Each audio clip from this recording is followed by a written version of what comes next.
Hey guys, welcome to SureFire Live. I got to turn something down. Hope you guys are doing good. Thank you for joining me tonight.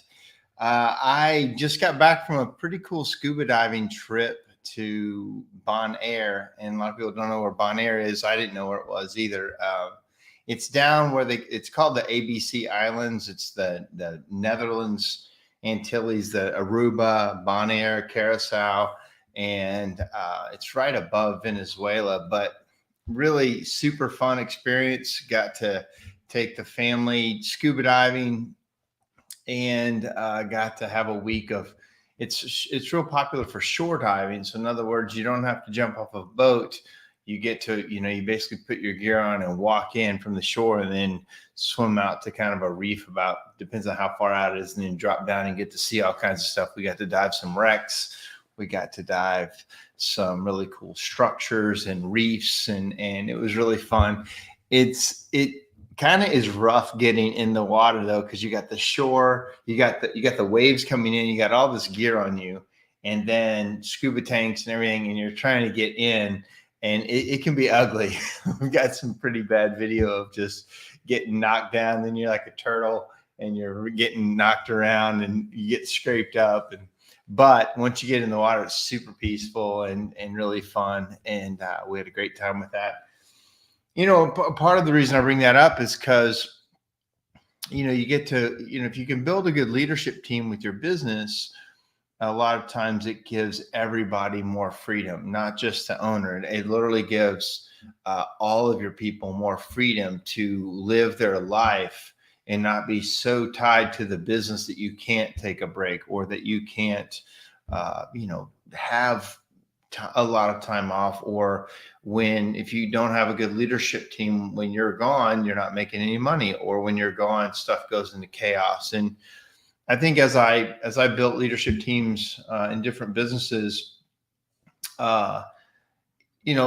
as you get going, I can be away for a week. I could be away for 2 weeks. I could be away for 3 weeks or a month.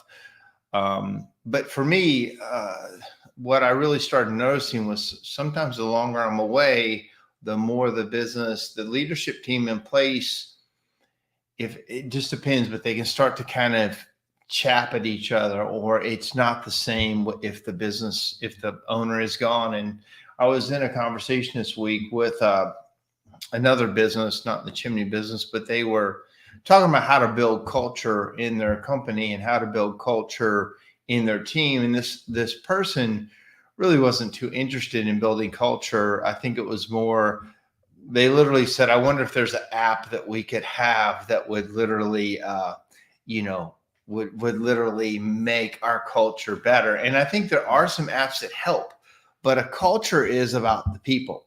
A culture is about the leaders and the empowerment of the company inside that company. And there's no app for that. There's an app that helps communication. There's an app that helps cheering people on, but the app is you as the leader. The app is your leaders.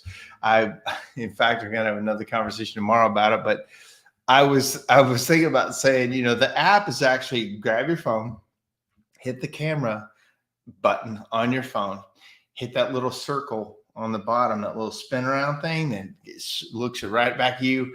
And that is the app that helps you build a better culture. You have to be fully involved in it. You have to want it. And the person that I was talking to, really, I didn't feel like they really wanted it.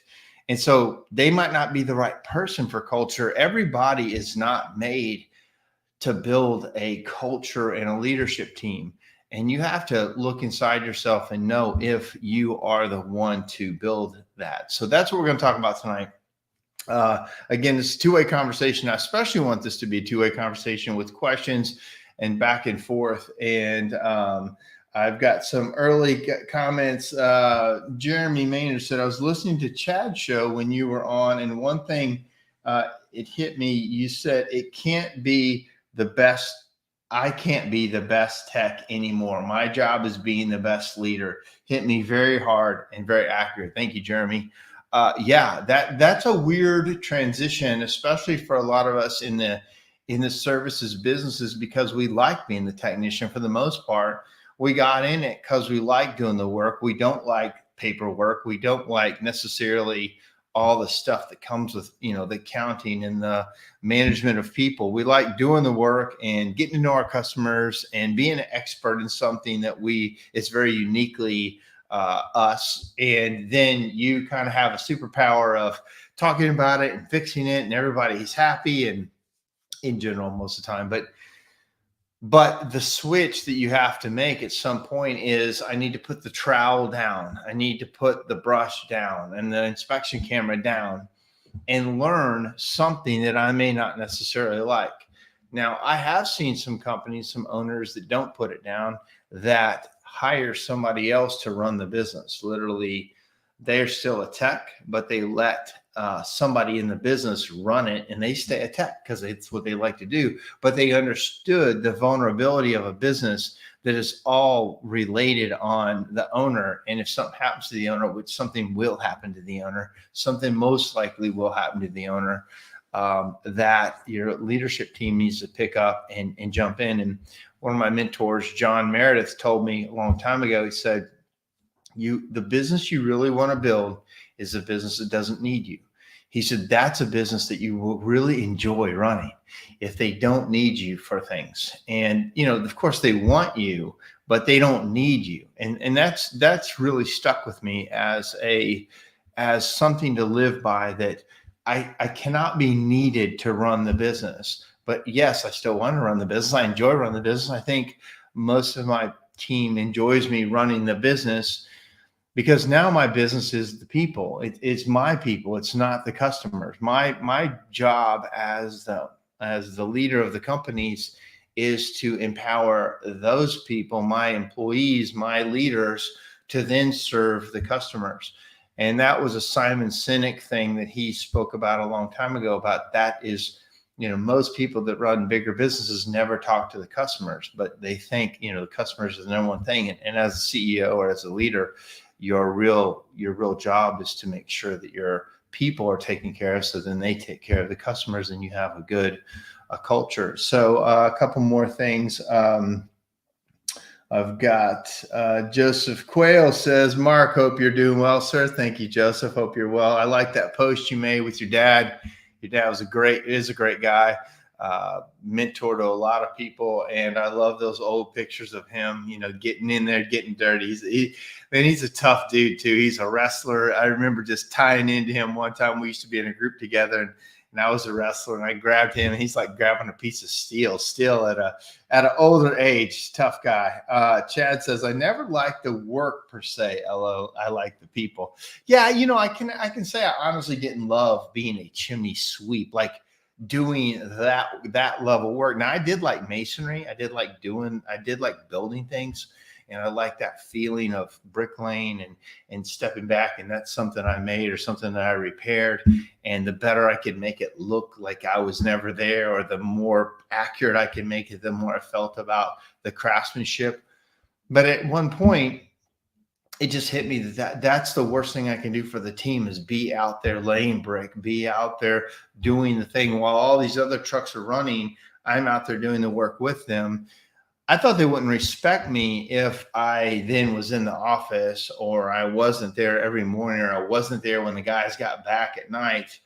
And I found that was not true. That wasn't really how the leadership works. And then also I found it to be more dangerous or more detrimental to the company. The more I was out in the field, the more I actually hurt the company. And I needed to make that opportunity come for somebody else in the company, where I had to stay focused on things that they couldn't do. Like, I had to keep my head down on stuff that only I as the owner could do, or as the leader could do. And everything else that somebody else could do, I needed to hand it off. And then pretty soon after the businesses become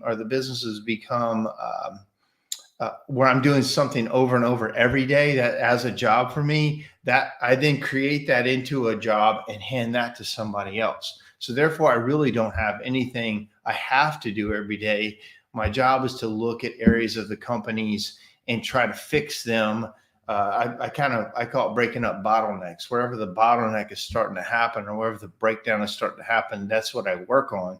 But it's not a certain thing. Mark does this every day.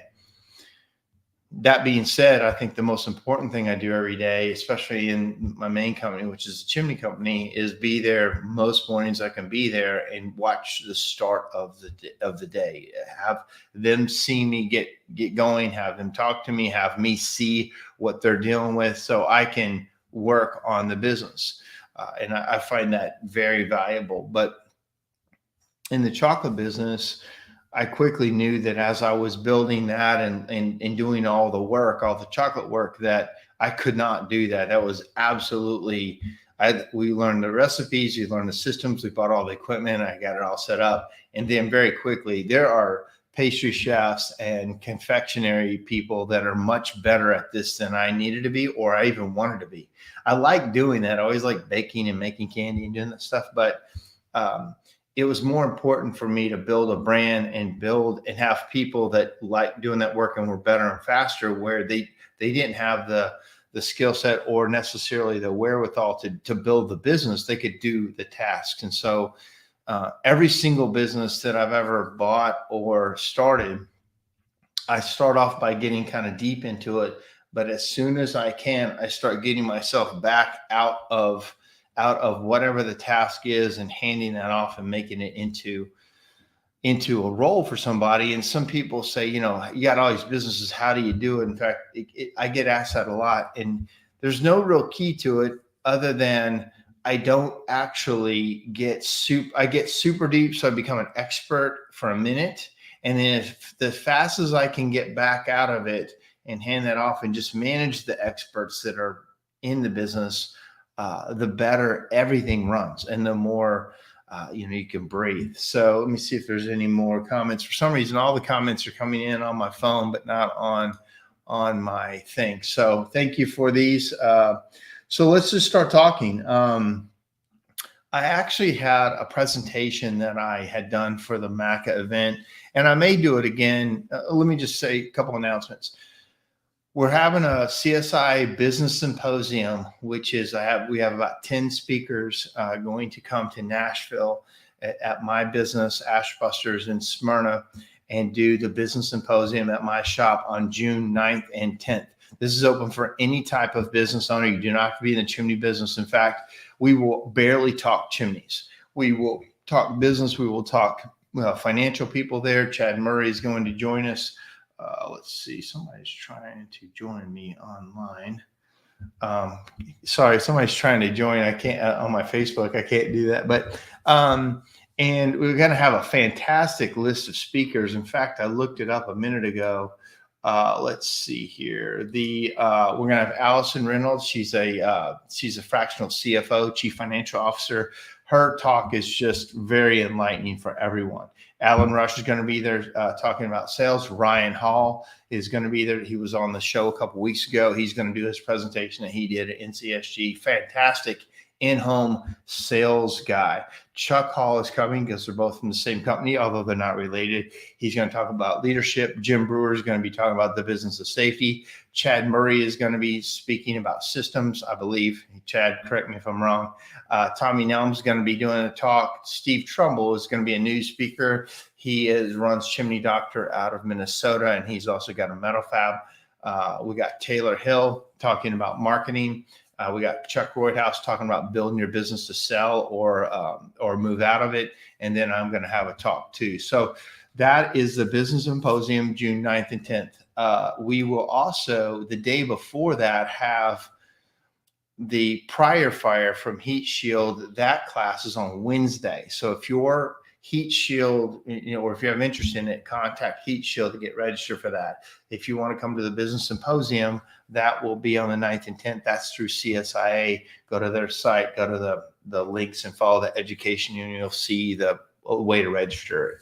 So that's the plan. We're also going to have it on Zoom. It's going to be Zoom. Jim Brewer is bringing all of our equipment in to video it on a high quality Zoom call. So if you can't make it to Nashville, which it's always better in person, please look at the Zoom, and it's very valuable. Somebody asked me how much it costs the other day. I don't quite know what the charge for it is. Maybe I can find out. I think it's, let's see here. There's hotels. Okay, it's $600 for the first, and then $599, and then the second person is $549 if you bring a Third person would be $4.99. I can tell you this. Somebody asked me how much it costs. I said, it's worth more than it costs. I promise.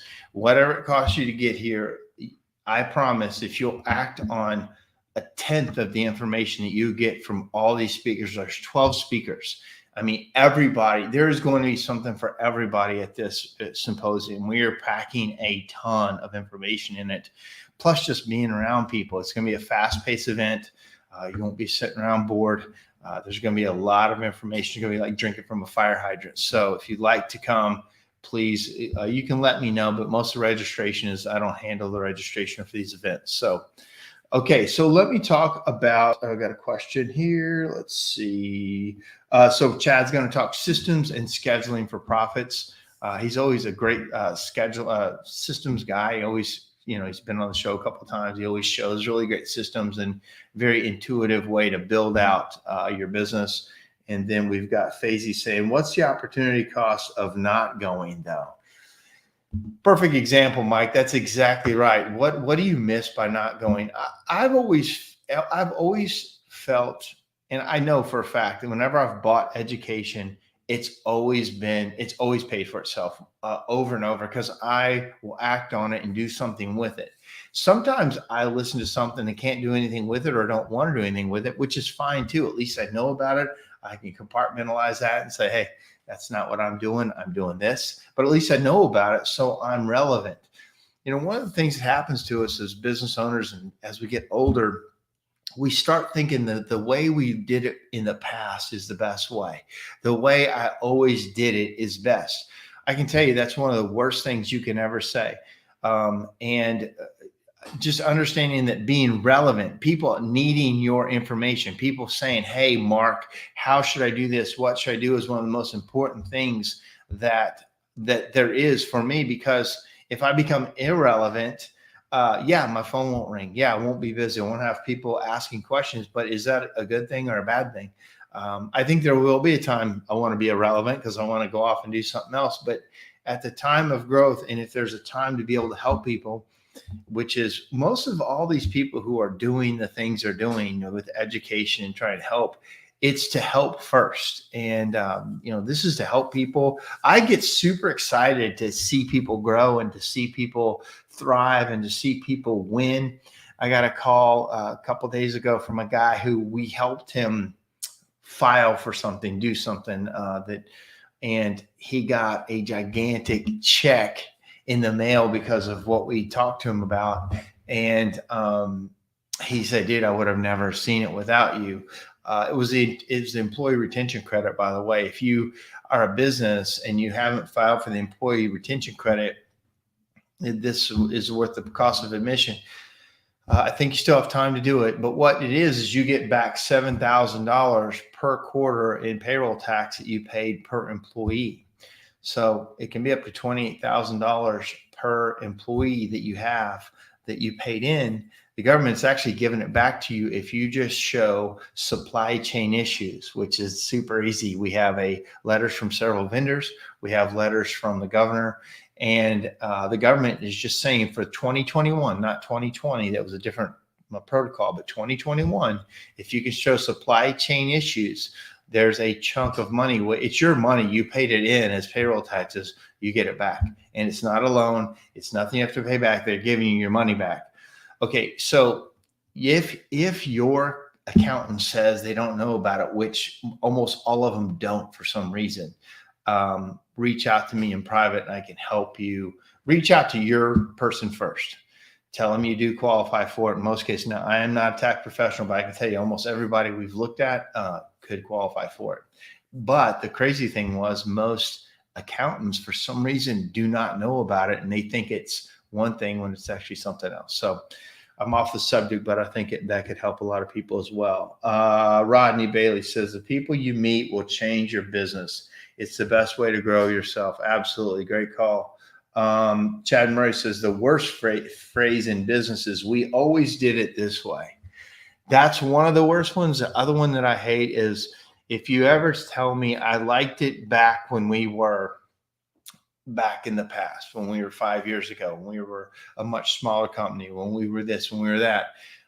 I know that, especially if you're one of my leaders, that you are about at the end of your growth phase. If you feel that, or even if you're the leader and you say that internally, you're putting the brakes on the business. You're putting the brakes on the opportunity. You will naturally slow the whole process down if you think it was better back then.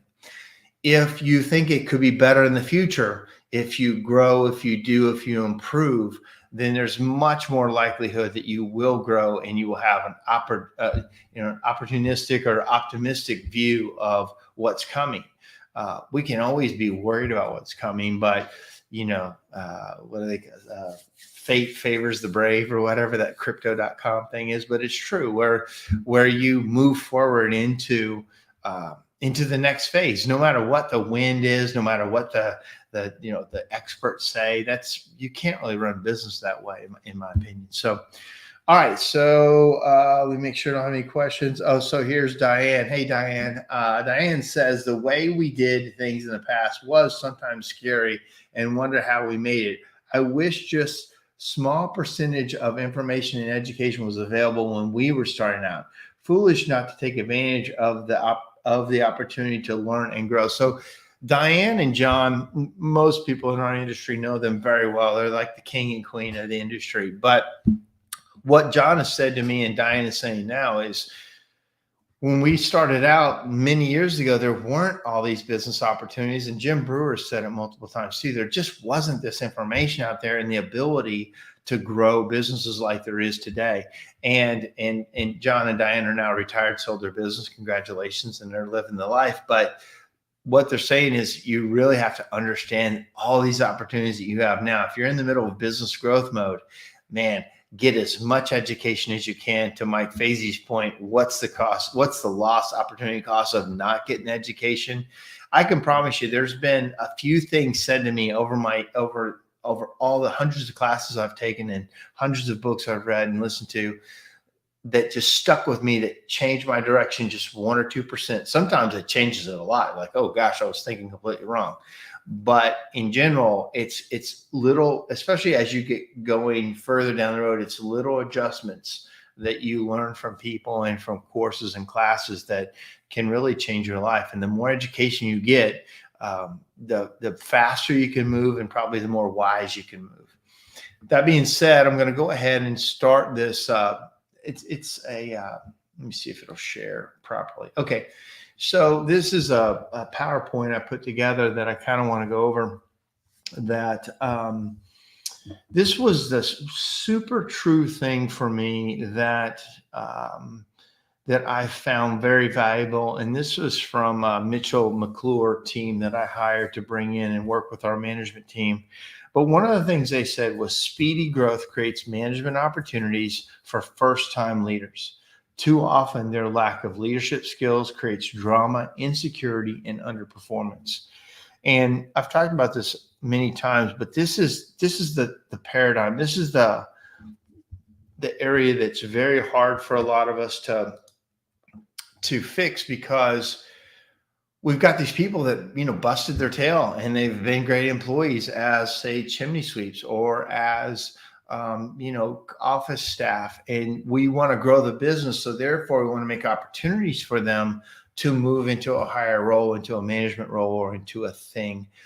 And as you're a smaller company, that can make sense. They can help you make that first move because they understand the business like you do. They care like you do, and they can take something off your shoulders, basically.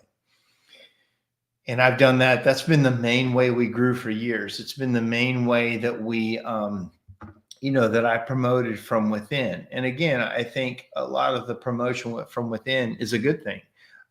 They're with you. Now, I can tell you too, I've been heartbroken so many times by all the people that I've brought, not all the people, many people are brought into leadership.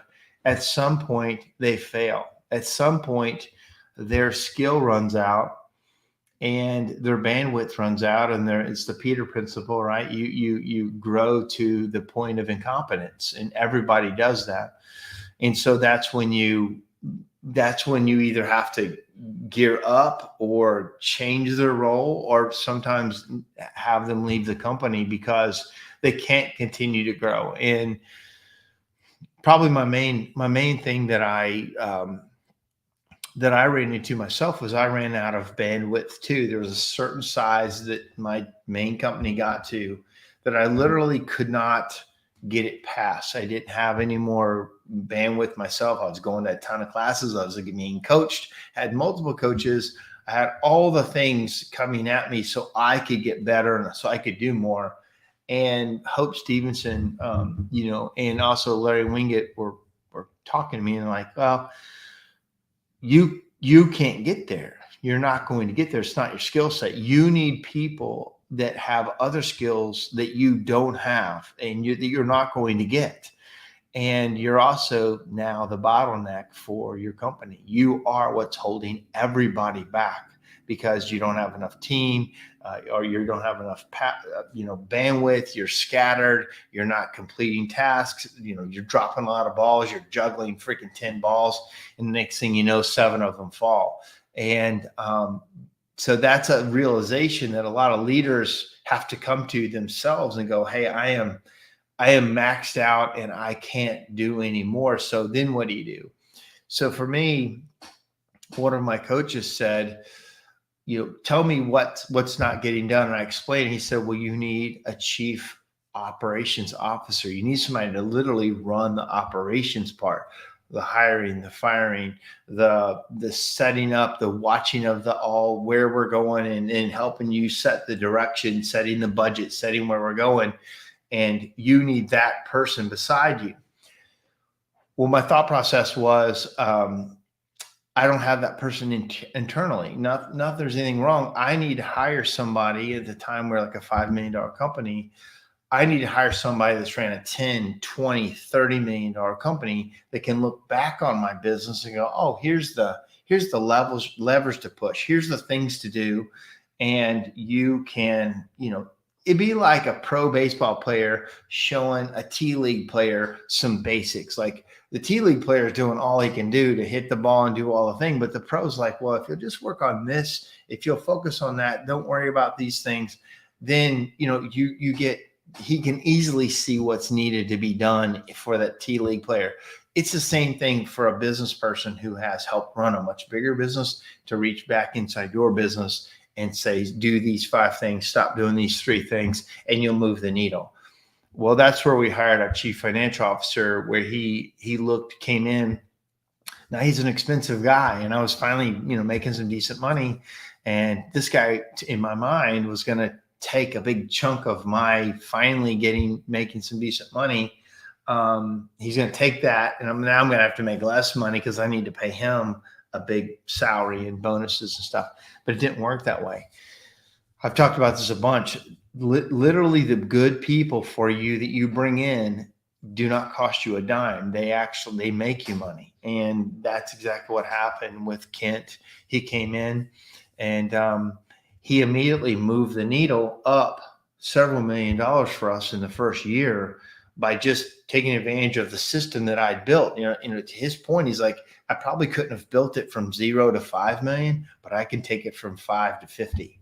And he's right. He could. He may have not been, definitely couldn't have seen the opportunity in chimneys. Nobody could, but he could see what we had built. And then he grabbed that and said, he shook it up like this and he started going super fast. And it was pretty scary for me as a guy who was very conservative and a slow grower overall. I mean, fast in some ways, but I'm going to say this, and it's there's no big chimney companies. There's no big chimney companies in the United States. Nobody is big. That we're all micro. We're all super small compared to plumbing, HVAC, landscaping, electrical. Like there's no big chimney companies. None of us are. We are not there. We're not even close to there. So don't ever think you're big or you're getting big because you're not. Nobody is. And so again, that's a challenge for me. I don't ever want to think we're big. I think we're small. I think we could do so much more. And our only competition is us and in our own way or making our own systems better. So make sure, Rodney gave me a link and I can't quite tell what that is. So I'll have to look at it later. Let me get out of that. So Michael Fazey says it's natural to promote good people to a level of incompetence. We use a one-to-one outside coaching for most of our leaders that we promote from within. Yeah, that's exactly what you have to do is promote them in and then get them coaching and help them develop their game at a higher level. And I love that. In fact, I lost one of my leaders in my business. A person been with me over 10 years. And this person had been with me from, I think we're about 1 million when this person was hired till we were about 10 million at the time. And this person been with me through a lot of battles.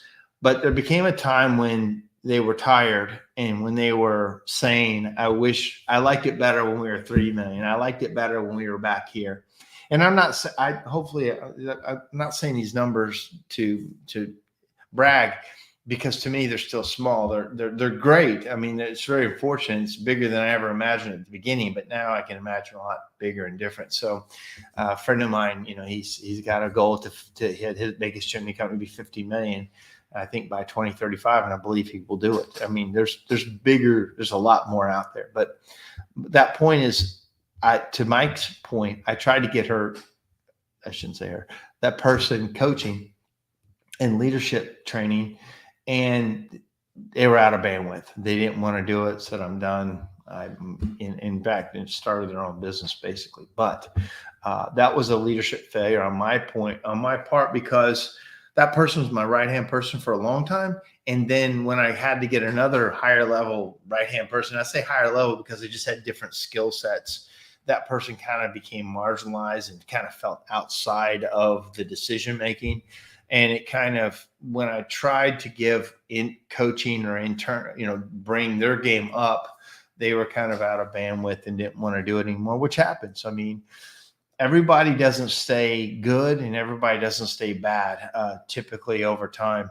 I can tell you some of my best people now were slow starters. And some of my people that are long gone were fast risers and shooting stars.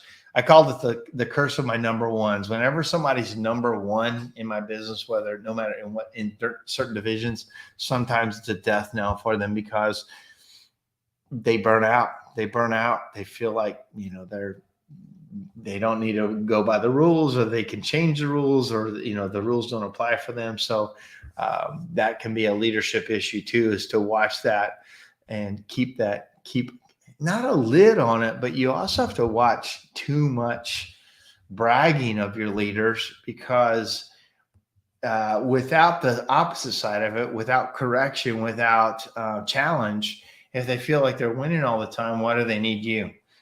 They could win for themselves. They could go win on their own and start their own company. If they're that great, then why not start my own thing? And why do I need Mark, or why do I need anybody else? And that happens. I mean, luckily it doesn't happen very often for us anymore, but especially starting off, some of you guys that have, like these companies, or say 1 to 8 truck companies, you're going to get a decent amount of that where people quit and start their own thing.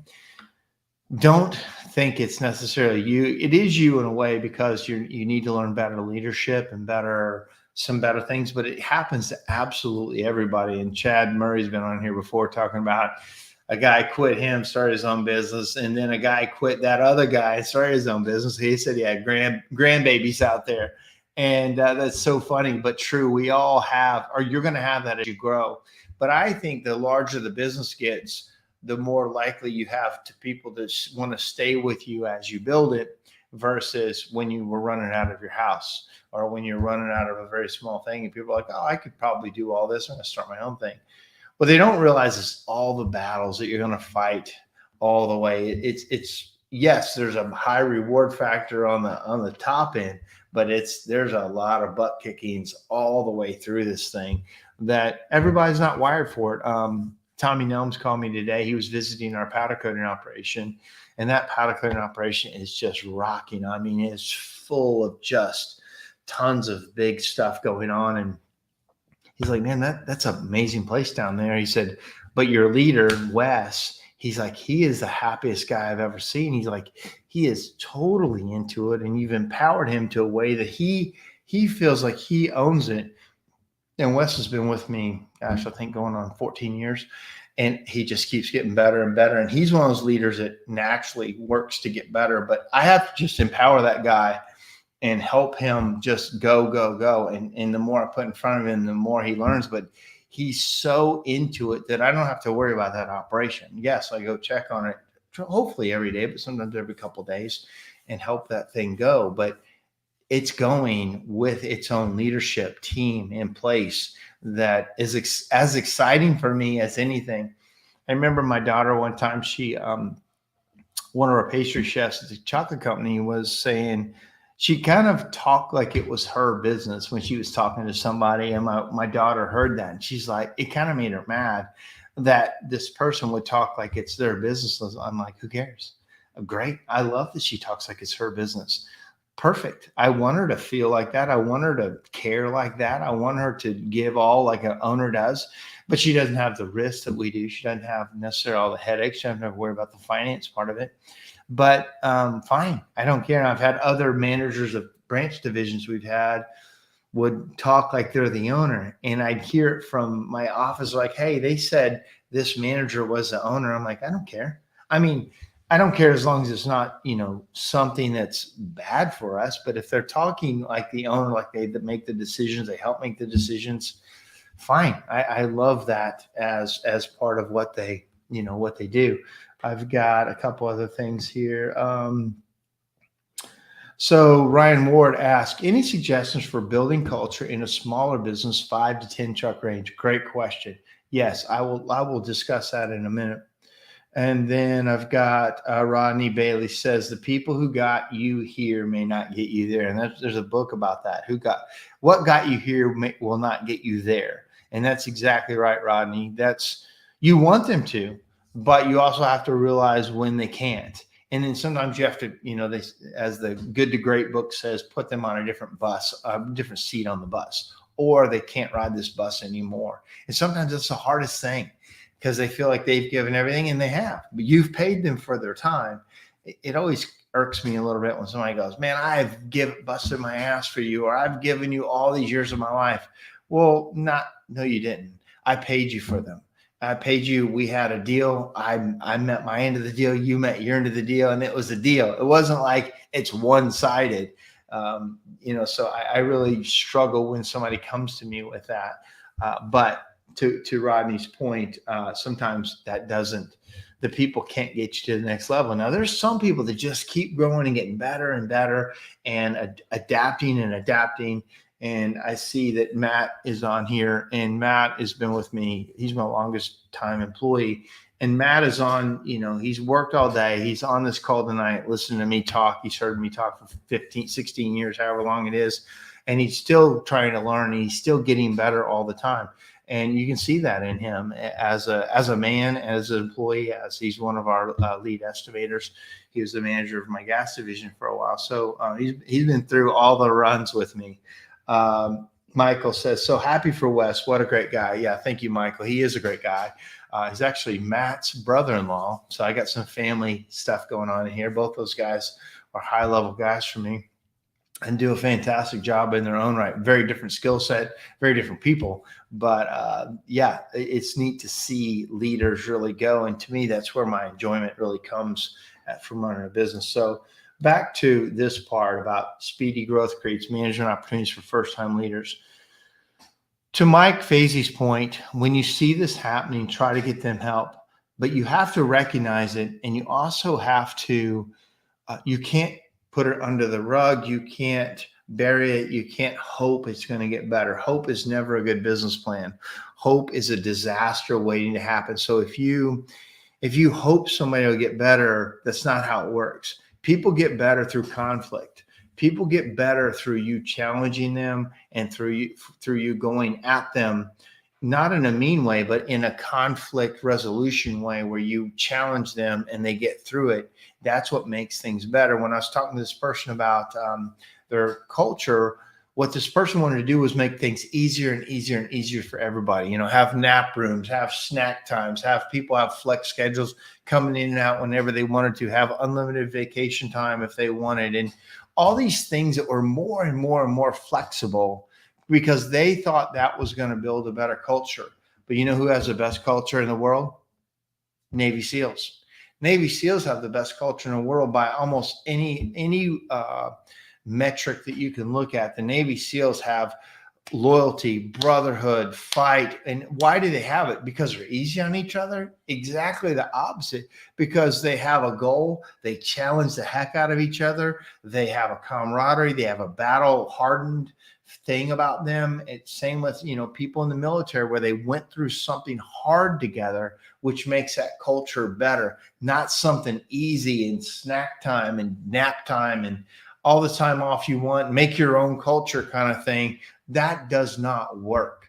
You have to set a culture as a business and have people work inside of it and struggle, but then overcome. That's what builds good leaders, not you removing every obstacle out of their way. Rodney says, people love clarity, alignment, and accountability. Exactly. I think I have a slide on that. This is a little bit weird thing where I can't control my slides from this side. Let me see. Cancel. Where is how do I control this? Here it is. Next slide. Let's see if I can't play. Sorry, I'm learning. I don't know if you can see this, but I think you can. It says 50 to 70%. Somebody tell me if you can see this because I can't see me talking, which I normally can. 50 to 70% leadership failure is the norm. So when you have leaders, they're going to fail. Don't think it's you. Don't think it's even necessarily them. That is a stat that is, yeah. Oh, I got several texts, so thank you. That's the norm. You're going to have leadership failure. I've had times where I've put people in a position and they failed and we brought them back and we tried them in a new position just because they fail at the one thing. And if they're, you know, again, if they're a good cultural fit, but maybe it was a bad, you know, job fit, that is normal. And if you want to keep them or save them, then you find a different role for them. And I do that all the time. There's many times that I've put somebody in a role, but it just wasn't for them, or it did not help the company like I hoped it would, or it was too stressful for them, or they were just failing. That's also my job as a leader, to reach in and go, hey, I'm going to pull you out of this tide. And just like me scuba diving, I'm going to pull you out of the tide and get you back on shore, get you tried up, get you patched up, and I'm going to put you in a different place. But as a leader, that is you recognizing that in your team and in the person. And sometimes you also have to recognize if a person is not good for the company, has turned sour, has turned into a bad apple, and is literally hurting you. And it can be someone that's been with you a very long time that you have to make that decision. Like, you can't be here anymore. It's actually more hurtful to the company. And also sometimes you're releasing them to go have a better life too. Maybe they were absolutely just there because they would never quit. They would never say no. Sometimes by you releasing them to go find something else is a blessing for them. And I had to learn that. I always thought if I fired somebody that it was all terrible and it was my fault. But sometimes I've learned that it's the best thing you can ever do for somebody is cut them loose, let them go be successful somewhere else. So let me see if I can go to the next screen. I think I've got it here. So the next one was failing to develop leaders. And I put this in the body of this talk tonight, was failing to develop leaders is the single most expensive mistake a leader can make. High talent managers can lead to 27% higher revenue per employee. So that being said, you know, failing to develop leaders is when they say it's the most expensive thing, a lot of owners do not really try to develop leaders at all. Oh, I forgot I was going to answer that culture question that was asked before. So after I talk about this. So, and I can't tell you how accurate this is for my company. Once I got a couple of people in here that had outside experience and they brought their experience into my company, we got better the fastest ever we have gone. And we have grown 40% year over year, over and over, every year since I brought on some of these people about 4 years ago. It's been an amazing ride, and we're still, we've made the Inc. 5000 list the last 3 years in a row. And I can tell you this, it wasn't due to me. It was due to a system that I set up, but somebody else grabbed a hold of the system and ran it. Now, that being said, you still have to be in charge of the thing. And if somebody's running off the rails, you've got to put up the bumper guards and keep the thing in line, because there's some people that will run it right off the rails. And that's you as an owner, leader, have to recognize that. Let me go back to that question, which was about developing culture in a 5 to 10 truck company. I can tell you a couple things about that. One, you're more of a brotherhood when you're a smaller company. When you're small, like where you are, 5 to 10 trucks, there is a camaraderie in just building it and getting, especially especially that area. You have a interesting culture because there's a lot of chaos sometimes in the 5 truck companies, sometimes 10 truck, but 5 trucks especially, 3 to 5 trucks. But there's a camaraderie and everybody kind of having to do everything, working super long hours, doing every one of the jobs, or it wasn't going to get done. A criticalness of making the money so that everybody gets a paycheck. There's back to the Navy SEALs thing. There's a feeling of togetherness that happens in a small company. And I still have a few of those guys with me. Matt's one of them, of when we were really smaller and we had to do everything, fought all the battles, did everything. And but as you grow a bigger company, you end up not knowing everybody. Depends on how big it is, but it's harder to know everybody. You can't have a personal relationship with everyone. And there becomes less, it's a change in culture that has to happen. Now, that being said, we have, overall through all the companies, about 100 plus employees. That being said, we all don't know each other, but they develop small cliques of culture inside, different divisions, different branches. They have their own cliques, and you want to make sure just they don't get poisonous. That's the whole thing about developing culture. To your question, is that culture has to be developed in a way that doesn't get poisonous. And at any point, it can turn poisonous. There's no magic, and there's no company that doesn't get a poisonous culture from time to time. I've consulted with hundreds, and I've been consulted by lots of other businesses, and everybody at some point gets culture problems. Sometimes it's a leader inside the company that leads a revolt against you and takes, we call it a storm. Sometimes a storm comes in and sweeps some people out, and then you're left with sometimes a wreckage or a hole in the ship. But I can tell you this, I also love this quote from Steve Jobs. He said, "It's better to have a hole than an asshole." And so I agree with that. It's better to have a hole in the company than a bad fit, or a bad person in the company is worse to have than that hole. So don't ever be afraid of making a decision. It has to be made better for everyone. But to your thing about culture, we're getting ready to have our company day on Friday. Everybody doesn't want to do the same things, right? I put out a poll for everybody and said, "Hey, what do you guys want to do?" And we had about 5 or 6 different things, from paintball to, shooting range, out an armory thing, to picnic, to, some other things. And everybody kind of had a top golf and some things like that. And everybody kind of has a different thing. So I've learned I can't satisfy everyone. Also, I got a bunch of older guys, and not all of us can run around. We got hurt knees, hurt ankles, hips, hearts. And so sometimes we're like the walking wounded around there. So that being said, we have other opportunities for them to go do something fun as a group. So I want them to go do a thing they want to do, but as part of the company. And to that point, it's always a paid day. I try not to do it on the weekends on a mandatory thing and I pay them to go have fun, I don't want to get into their weekend. I don't want to have them do it on their own time and do something for the company. I want to take it out of my time from the company and show them that I want them to be there. That being said, it can't be just a day off. They go do something else. I want them to do something with the company and have fun with it. So that's some of the ways we've built culture. We've gone on cruises. We've gone to all-inclusives. We've done parties. We've done, we called it Splash Busters, where we took out, we rented boats and jet skis and did a bunch of stuff on lakes and had picnics and cookouts.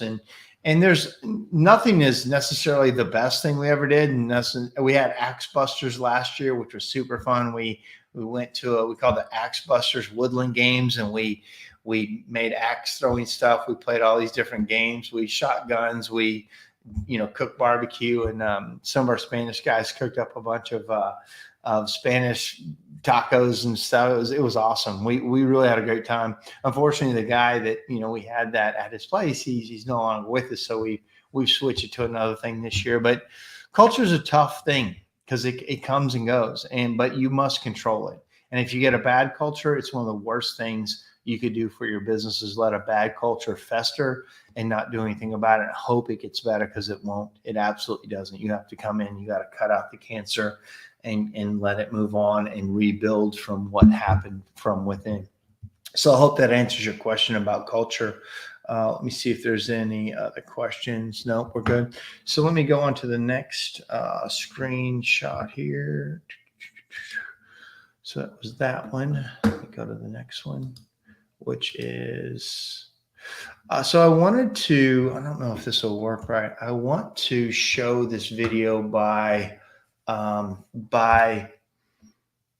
guy I really like a lot, Jordan Peterson. He talks about leadership. It's probably a 5 or 6 minute clip. So I want you to watch this. I know we're getting close on time and I barely got through my slides, but I'll keep talking for a while. If you guys want to stay on, we'll stay on. And I know most people watch this in replay. So that being said, let me see if I can play this YouTube clip. It might take a minute for it to actually work. So add to stream, click on this. I think it's going to open in a different window is the problem. Let me see this here. Jordan Peterson, play.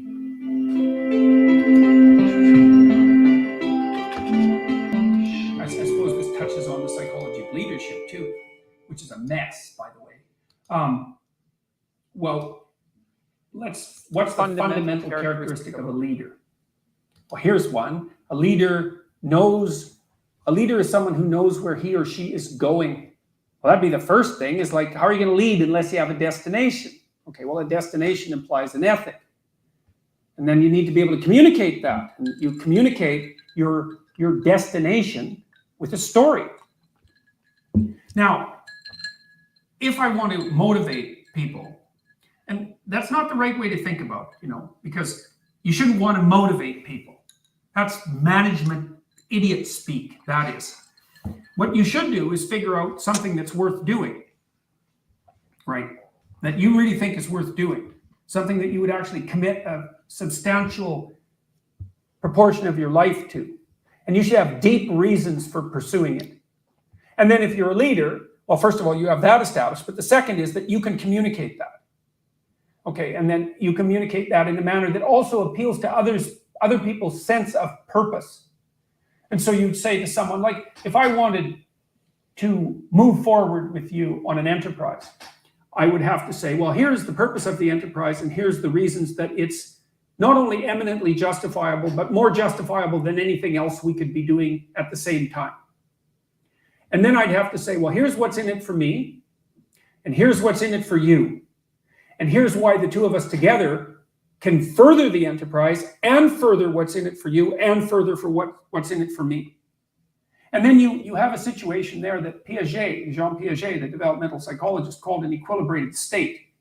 So an equilibrated state is a situation that's set up by two or more people where everyone is participating in the state voluntarily. So when he derived that notion in part by looking at how children set up games. So if children are going to set up a pretend game, what they do is they negotiate a little narrative to begin with. It's almost like they generate a little play. And they assign everyone their parts, and then they manifest the play, and that's how they think. But everyone has to accept their part voluntarily, right? Or the game won't continue. Now, Piaget's ethical analytic claim was that a game everyone plays voluntarily is more sustainable and productive than one that people have to be forced to play. And that was his fundamental distinction between the utility of freedom versus the utility of tyranny. Because you could say, well, the authoritarians win. Do this or else.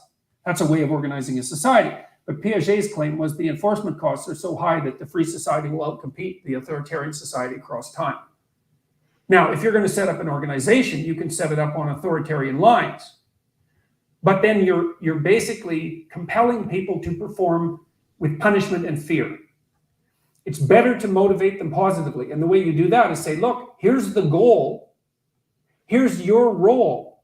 Here's what this will add to your life practically and in terms of, say, significant engagement and involvement. And then if you can do that, people will, with certain other preconditions in place, competence, for example, and a certain amount of conscientiousness, then people will participate in the game voluntarily. You don't have to overlord them.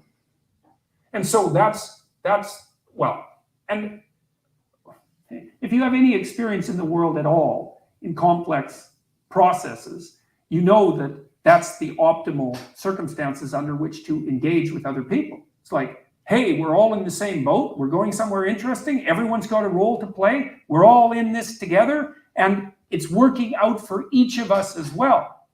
Now, there's a corollary to that, which is an interesting one. So imagine this. So let's say you have your organization and you have your goals, and you're out to do something worthwhile. And you can tell a good story about that. So you've got people on board. Now, you really want to get people on board. And so now you've got two choices. You could tell people, go home and spend 4 or 5 hours and formulate a career plan about how you're going to contribute to this organization. Okay? Or you could say, no, you go home and you formulate a plan for your life that includes your job at this organization as a subset. All right, and then you imagine you do that with 100 people in each group. Then you run those people in a head-to-head competition for a year to see who's most productive. The answer? The people who formulated a plan for their life. They're 10% more productive. So you can gain a 10% increment in corporate level productivity by having your people write out a plan for their life. We have a program like that called Future Authoring online that thousands of people have done now that increased the probability that university students would stay in university by 30%. So, and that's part of the narrative issue. It's like what you want from your employees is, well, you want them to be doing something useful with their life that they're engaged in, because like if they can't do that for their life, what the hell makes you think they're going to do that for your organization? And then you want them to see how working for you serves their higher order purpose. And if it doesn't, because maybe they can't formulate that integrated hierarchical relationship, well, then they should find another job, right? Because that isn't the job for them. If your job is running at cross purposes with your life, how the hell are you going to be motivated? You're not. At least you're going to be stymied constantly by the internal contradiction. So imagine what you're trying to do is you're trying to get everyone pointing in the same direction. And I don't mean by eliminating all diversity of opinion or anything like that. It's like the overall organization has a point, and then everyone within that organization has their point, but they're integrated within that overarching coherent narrative. That's the purpose of leadership. And to make that work at every level of the organization. That's what you want to do. It's very difficult, but you build a stellar organization if you do that. Yeah, the guy's like one of the smartest guys on the planet. Love that guy. Hope you got something from that. I do find it very valuable to ask people what they want in their life. And how does this job play? I did it the other day, and I think I mentioned on one of my talks where I've got a program, or when we bought the powder coat business, there's a program for a work release program in there with certain, some of the inmates, some of the people that were released on parole or getting ready to be on parole have had good behavior so they can actually work. They actually travel as a team. They live together.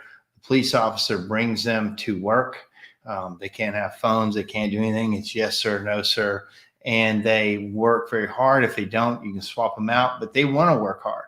And they want to be able to work. In fact, they really, it's a different thing because work is a benefit, and then they come and they get them at the end of the day and take them back, and they drug test them every week. And it's a very interesting thing. I could never do that in the chimney business because you can't have them outside of a controlled environment. You can't have them going on job sites and in people's houses. But one of the guys is in there, and they're all great guys. I mean, they're all really good people, and they've just made some bad decisions, and it's wound up, really hurting them. But one of the questions I asked one of the guys was, when you get out, what do you want to do? He goes, well, if you'll have me, I want to stay here. I'm like, well, why do you want to stay here? I mean, you're powder coating, you're working in a factory environment. He goes, well, I really like it. I like the craftsmanship of it. I like the completed work feel of it. I like doing a good job. I've got a young girl, 6 years old, and I got to provide a good life for her. So far, I haven't been doing a good job, and I just want to do better. And, I really like you guys that have come in and bought this business. I like who you are. I like how you run the business, and I want to stay here. And I'm like, man, great. I want you to stay here, but I also want to know why you're doing this. And now I know you want to be a better father. You want to make good decisions. You want to have a thing that you can hang your hat on and check the box that I'm really good at this. I'm good at this. I'm that. And so that's important. I think that's what drives a lot of people. And the other day I was talking to one of the other guys, and he said, I got to tell you, Mark, he said, before you bought this business, when the other guy owned it, he said, there was times I'd rather sit in jail than come work in this place. He said, I hated it. He said, I did not want to come in, but I had to. I'd have to just tell myself, yeah, I'll come do it. Now, when you talk to the guy, you could never know that because I saw him working with the other owner and I saw him working for us now. But now he's coming out of his shell. He's like, man, I'll work 6-7 days a week in here now for you guys because you guys are just different. You talk to us different. You treat us different. You're good to us. You are, I want to do. I said, so, when you get paroled, he goes, dude, I want to stay here. He goes, I do have some other opportunities. A lot of people are telling me they can do this or do that. But he goes, I want to stay here. And Tabitha, who helps, she's the assistant. She helps run it over there. She said they are a great group of gentlemen. They really are. I mean, they're people too. They've got their own things, but it's neat to see a group and give them, to Jordan Peterson's point, a reason. Like, why are you doing this? Where are we going with it? How does it fit into your life or what you want to do? And then, then we can align. And that's sometimes hard for a lot of the guys to come work for you. They really don't have a plan.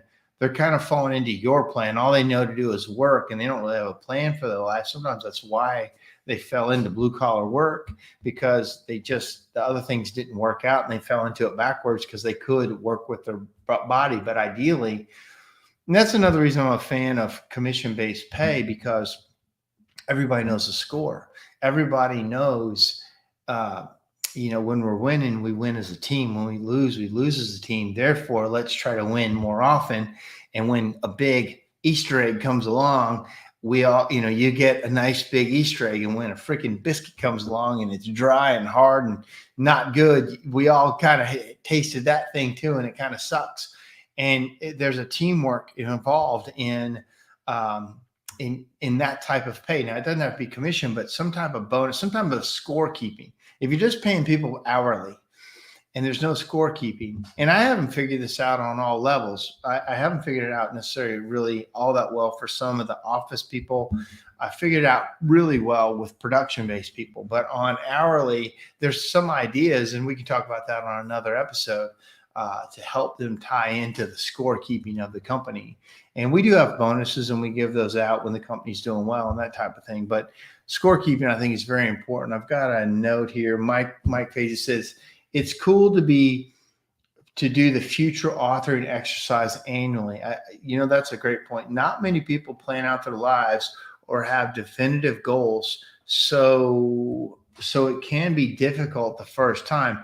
After doing it a few times, you can see their goals. And when you know somebody's goals and you know what they really want, you can help them achieve that. And I'm saying this out loud because I can do a better job of this myself. I know some guys' goals. I know some guys' plans and what they really want in life, but I don't know that all the way through. And I don't know that I necessarily could, but I ask it all the time. Like my pastry chef at the chocolate shop, I'm like, what do you really want? And she's like, at some point she wants to open her own pastry shop.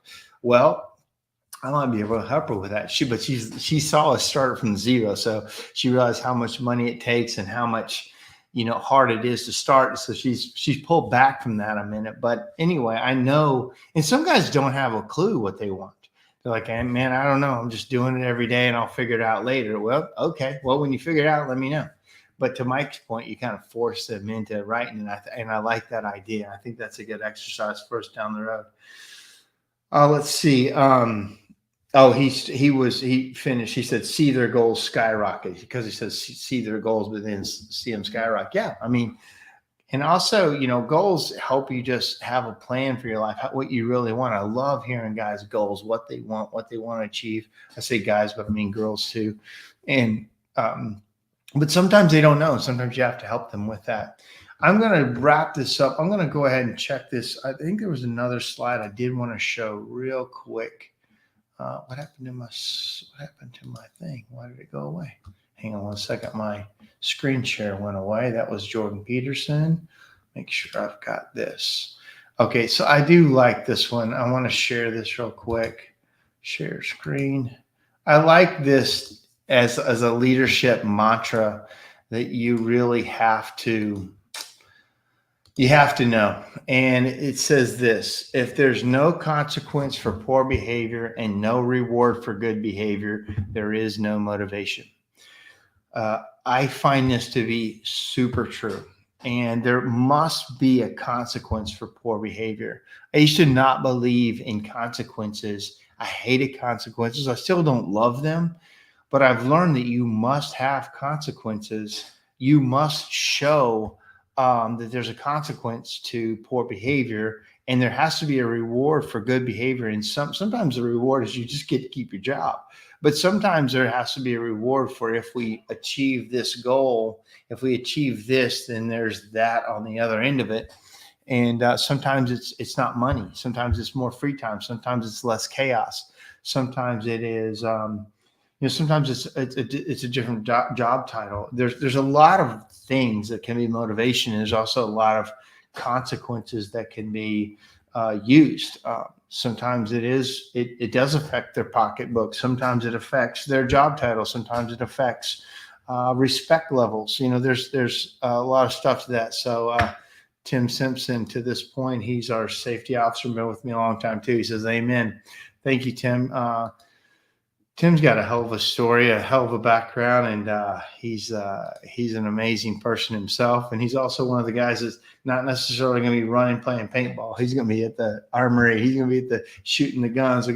We bought a 50 cow package for 50 cows, and we got a simulation package for like a home invasion simulation package with these simulators and situations. So should be pretty fun for those guys.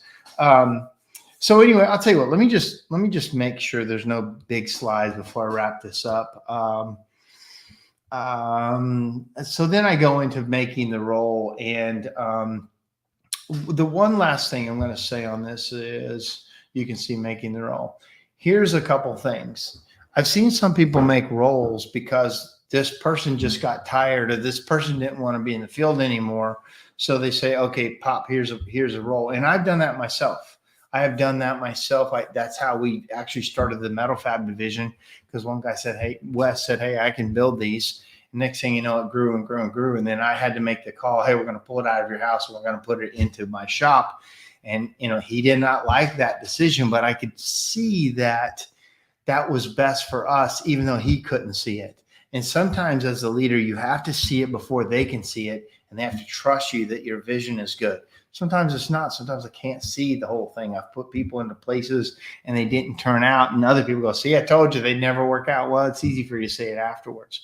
But secondly, you must draw out a job description with goals and metrics. Post a job internally. Now, this is important to me. We just filled a project manager role in our company, and we posted it internally. One of the mistakes I've made in the past is just assign somebody, hey, this guy's going to be good for this. Let me give them this role, and you're now that.